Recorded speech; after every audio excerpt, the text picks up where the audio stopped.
అందరికీ నమస్కారం.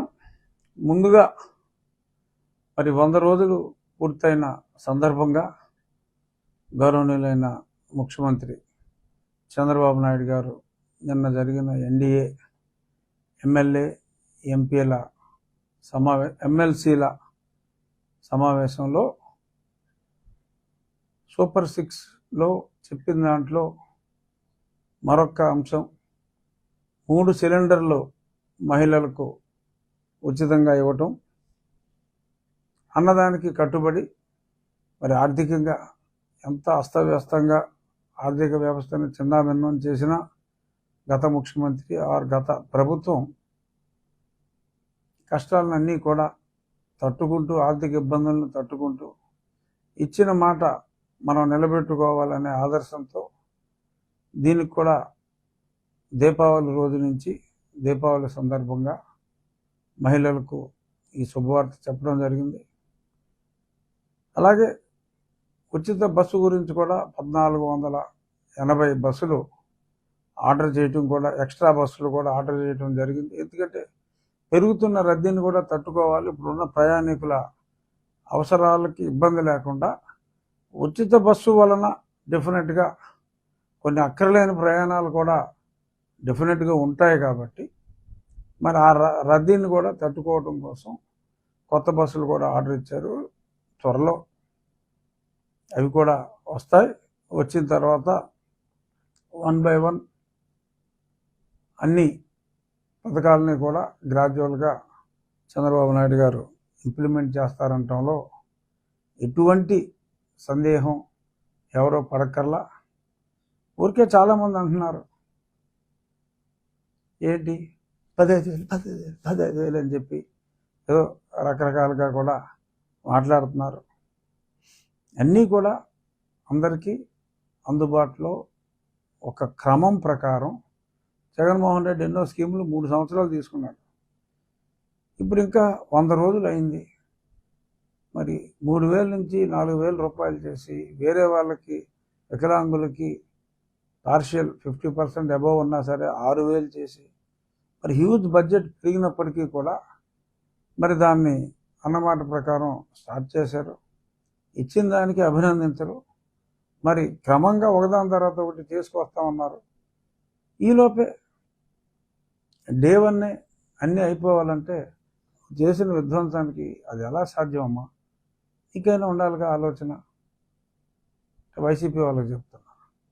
So anyhow ఈ సిలిండర్లు అన్నదాంతో వారి నోట్లో పచ్చి వెలక్కాయ పడింది. ఇంకా అన్నీ చేసేస్తారేమో అన్న భయం కూడా వాళ్ళకి పట్టుకుంది. ఈ భయం రోజు రోజుకి ఎక్కువ అవుతుందమ్మా. స్టెప్ బై స్టెప్ అన్నీ కూడా ఆచరణలో పెడుతుంది చంద్రబాబు నాయుడు గారి ప్రభుత్వం. అందులో ఎటువంటి సందేహం పడవలసిన అవసరం లేదు. ఇక అన్నిటికన్నా ఇంకొక అల్లూరి సీతారామరాజు పుట్టింది మా జిల్లాలో అయినా నా నియోజకవర్గంలో అల్లూరి సీతారామరాజు గారు పుట్టారు. అంటే ఆయన సొంత ఊరు మోగళ్ళు. అది నా అసెంబ్లీ నియోజకవర్గంలోనే ఉంది. అలాగే ఆయన పుట్టింటి వాళ్ళది అంటే మదర్ వాళ్ళది విజయనగరం జిల్లా పాండ్రంగి. ఆ సమీపంలోనే అదే విజయనగరం జిల్లాలో భోగాపురం అంతర్జాతీయ విమానాశ్రయం వస్తుంది. ఒక అంతర్జాతీయ విమానాశ్రయానికి ఆ ఉత్తరాంధ్ర రూపురేఖలను మార్చే ఆ విమానాశ్రయానికి అల్లూరి సీతారామరాజు పేరు ఎంపిక చేసినందుకు చంద్రబాబు నాయుడు గారికి నా హృదయపూర్వక ధన్యవాదాలు తెలియజేస్తున్నా. ఒక వీరుడికి సరే నా పేరు చివర రాజు ఉంది, అల్లూరి సీతారామరాజు పేరు చివర రాజు ఉంది అని ఒక క్షత్రియుడిగా నేను మాట్లాడతల్లా. ఈ అభినందన ఒక క్షత్రియుడిగా నేను మాట్లాడతలేదు. ఈ అభినందన ఏ వ్యక్తి పోరాటాన్ని అయితే గుర్తించి సాక్షాత్తు ప్రధాని మోడీ గారు కూడా మా ఊరు వచ్చి మరి ఆయన కాంస్య విగ్రహం ఆవిష్కరించారో మరి అటువంటి మహనీయుడికి ఈజ్ అబౌవ్ కాస్ట్. అటువంటి మహనీయుడి పేరు, మరి ఆయన పోరాడిన ప్రాంతం, ఆయన పుట్టిన ప్రాంతం అంటే తల్లిగారింట్లో, ఆ పోరాడిన ప్రాంతం అంతా కూడా ఆ విశాఖపట్నం, ఆ ఓల్డ్ విశాఖపట్నం జిల్లాయే. కాబట్టి అప్పుడు విజయనగరం జిల్లా లేదు, ఇప్పుడు మనం మాట్లాడుకునే అల్లూరి సీతారామరాజు జిల్లా లేదు, మన్యం జిల్లా లేదు. ఆయన మన్యం జిల్లా, అల్లూరి సీతారామరాజు జిల్లాలో ఆయన సాయుధ పోరాటం చేశాడు. దానికి గుర్తింపుగా ఇవాళ ఆ 3 జిల్లాలకి ఆయన నడయాడిన ప్రాంతంలో ఉన్న ఎయిర్పోర్ట్కి ఆ మహావీరుడు పేరు పెట్టడం చాలా అభినందనీయం.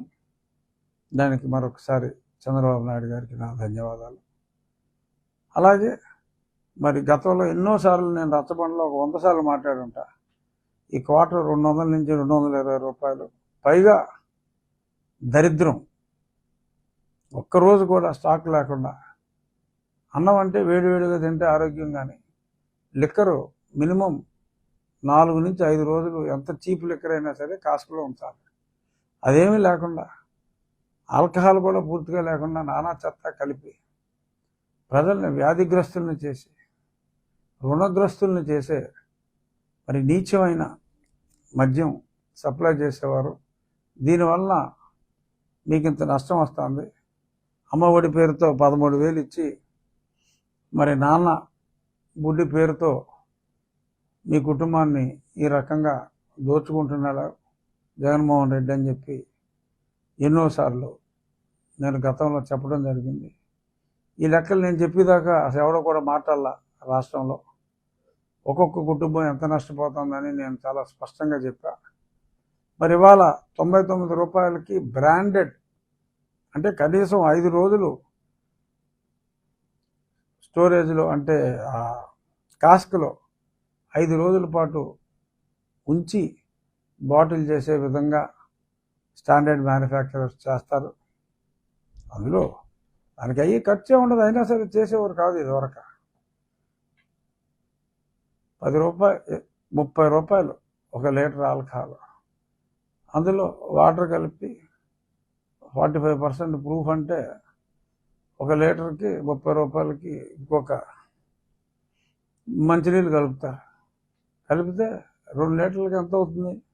2 లీటర్లకు గాను 180 ml అంటే దగ్గర దగ్గర 11 బాటిల్స్ వస్తాయి. సో దీనివల్ల రాష్ట్రానికి ఆదాయం ఉంటుంది, మ్యానుఫ్యాక్చరర్కి కూడా ఈ 99 రూపాయల్లోనే ఆదాయం ఉంది. ఇప్పుడు కూడా ఆదాయం నాకు తెలిసి గతంలో ఎంత ఆదాయం వచ్చిందో అంత ఈ రేటుకి అమ్మినప్పటికీ కూడా ఆదాయంలో పెద్దగా తేడా రాదు అనేది నా భావన. ఎందుకంటే ఇక్కడ ఈ చెత్త మల్లన్న పక్క ఊర్ల నుంచి తెచ్చుకొని, బయట రాష్ట్రాల నుంచి వచ్చి అక్రమంగా అమ్మి, ప్రభుత్వ పెద్దలు కూడా అదే మ్యానుఫ్యాక్చరర్స్ దగ్గర తీసుకుని సెకండ్స్ అమ్మేసి, మొత్తం ఆల్ క్యాష్ డీల్లో భాగంగా చాలా అమౌంట్ పోయింది, రకరకాల మార్గాల ద్వారా పోయింది. దీనివల్ల చంద్రబాబు నాయుడు గారి ఏబుల్ అడ్మినిస్ట్రేషన్ వలన రాష్ట్రానికి ఆదాయం అలాగే ఉంటూ, ఇప్పుడు మరి ఒక కుటుంబానికి, అంటే సగటు మరి చాలా ఈ బెనిఫిట్స్ అన్నీ వచ్చేది బిలో మిడిల్ క్లాస్కి, టు సమ్ ఎక్స్టెంట్ ఏదో చిన్న చిన్న అడ్జస్ట్మెంట్ చేసిన మిడిల్ క్లాస్కి. మరి వాళ్ళకి ఆల్మోస్ట్ మెజారిటీ పీపుల్ 1/4 అయితే తీసుకుంటున్నారు పురుషులు. అంటే ఒక కుటుంబంలో మరి అతనికి ఇవాళ 99కి కొనుక్కుంటున్నాడు, ఆరోగ్యాన్ని ఎంతో కొంత కాపాడుకుంటాడు. తాగుడు మంచిది కాదు, ఎవడో మంచిదని చెప్పడం. బట్ 1/4 తాగేవాడికి మరి రోజుకి 100-110 రూపాయలు, 100 రూపాయలు వేసుకుంటే మరి సంవత్సరానికి 36,500. అంటే ప్రతిరోజు 1/4 వేసుకునేవాడికి, ఎక్కువ వేసుకునేవాడికి అది వేరే విషయం. 36,500 రూపాయలు డైరెక్ట్గా బెనిఫిట్ చంద్రబాబు నాయుడు గారు ఇచ్చినట్లు లెక్క. ఆ పాయింట్ క్యాచ్ చేశారా? 1/4 తాగే వాళ్ళు దండిగా ఉన్నారు. కుటుంబానికి 36,500 రూపాయలు ప్రతి సంవత్సరం చంద్రబాబు నాయుడు గారి వల్ల ఆదా అవుతుంది. డైరెక్ట్గానే జగన్మోహన్ రెడ్డి లాగా క్యాష్ ఇచ్చి లాగే అక్కల్లా లాగటం మానేస్తే అది ఇచ్చినట్టే కదా. ఇది అర్థం చేసుకోవాలి ప్రజలు.